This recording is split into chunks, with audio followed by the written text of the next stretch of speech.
Excellency, there's a ship in the harbour. I know, I've seen it.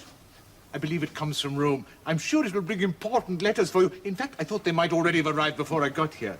No, Thrasyllus, nothing has arrived. What do you see in your horoscope? It must be good news. I'm not looking at my horoscope, Thrasyllus. I'm looking at yours. At mine? You must be joking. If there's good news on that boat, you'll find it in your horoscope, not in mine. Mine has been so indecisive lately, I thought it would make more sense if I examined yours. But why? What could that possibly tell you? Let me put it this way. I decided this morning that if nothing pleasing came off that boat, I would have you thrown down the face of the cliff into the bay.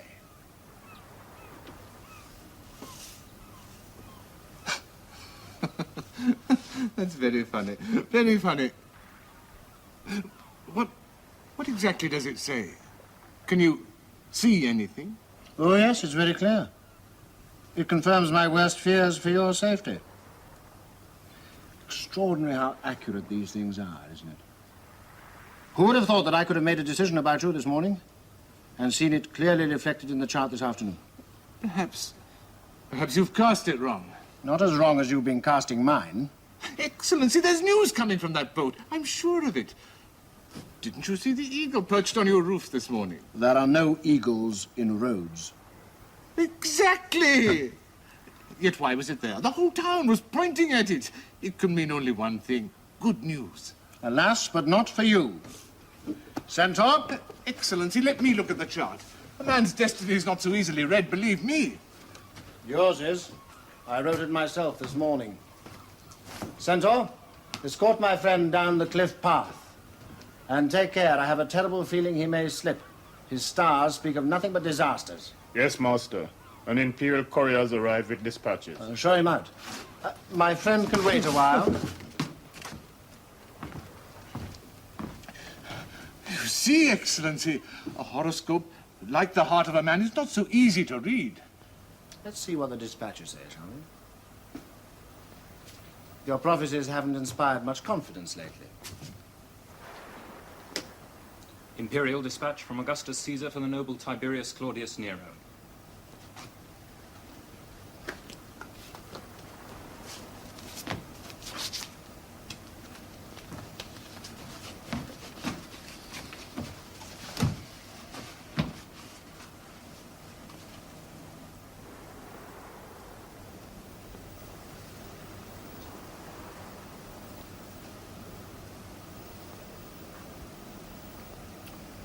Lucius is dead.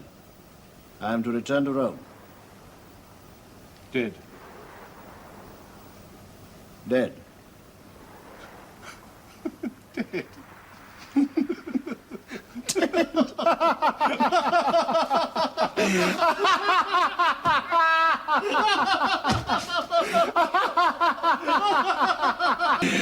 Curious the fates are. My exile ended, and you predicted it. Brave Thrasyllus.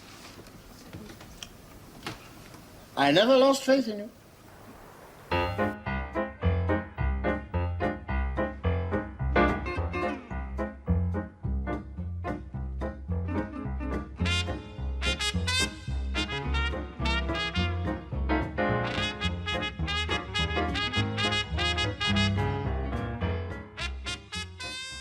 The Roman Emperor Tiberius not only consulted astrologers, but also knew how to make and interpret horoscopes with great insight.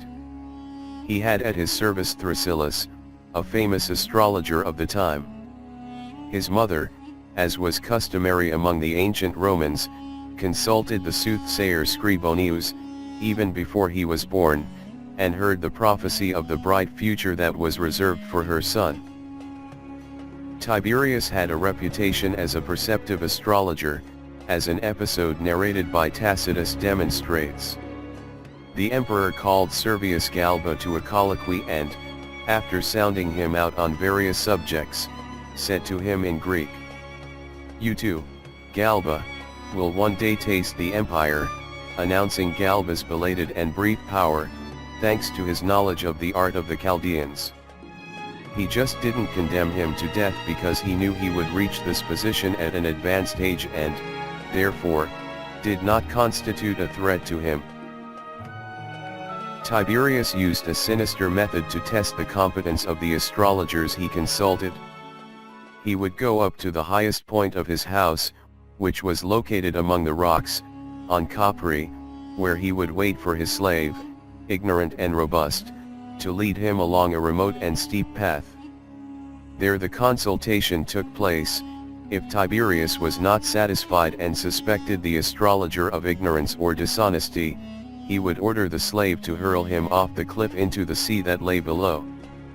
Thrasyllus was also led to this very rock and made a deep impression on Tiberius. In addition to predicting the empire for him, he showed him the future with great insight. Then Tiberius asked him if he too had drawn up his own horoscope and knew whether that year and the present day seemed favorable or disastrous to him.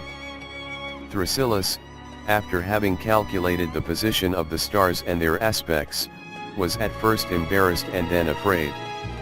And the more the examination continued, the more he was disturbed, seized with astonishment and terror. He finally recognized that he was in a critical moment and close to mortal danger. Then the future emperor took him in his arms, congratulating him on having foretold the danger he was in and escaping safely. Since then, he came to regard everything he spoke to him as oracle, and admitted him among his most intimate friends. In old age, Tiberius decided to live far from Rome, according to some so as not to expose his deplorable physical state, according to others to secretly indulge in his obscenities. When he left Rome, astrologers predicted that a conjunction of stars meant he would never return. This prophecy caused the death of many people who dared to say that his life was near the end.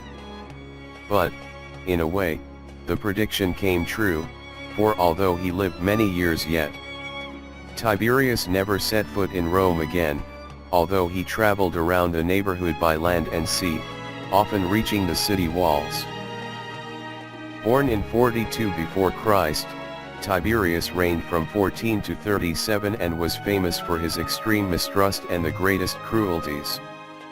He was one of Rome's greatest generals and, in his campaigns in Pannonia, Illyria, Rhea, and Germania, established the northern frontier of the empire. However, Tiberius came to be remembered as an obscure, reclusive, and gloomy ruler who never really wanted to be emperor. Pliny the Elder called him tristissimus hominum, the saddest of men. After the death of his son, Julius Caesar Drusus in 23, the quality of his rule declined and his reign ended in terror. In 26, Tiberius went into exile on Capri and left the administration in the hands of its two praetorian prefects Lucio Aelio Sigeno and Quinto Nevio Cordo Sutorio Macro. Tiberius adopted his grandson Caligula to succeed him on the imperial throne. Under his reign the Senate banished magicians and astrologers from Rome. One of them, named Pituinius, was thrown from the Tarpeian Rock, in the capital. Another, Marcius, was led out of the Esquiline Gate, and, after the trumpets had sounded, executed according to ancient custom, tied to a post, beaten with rods, and then beheaded.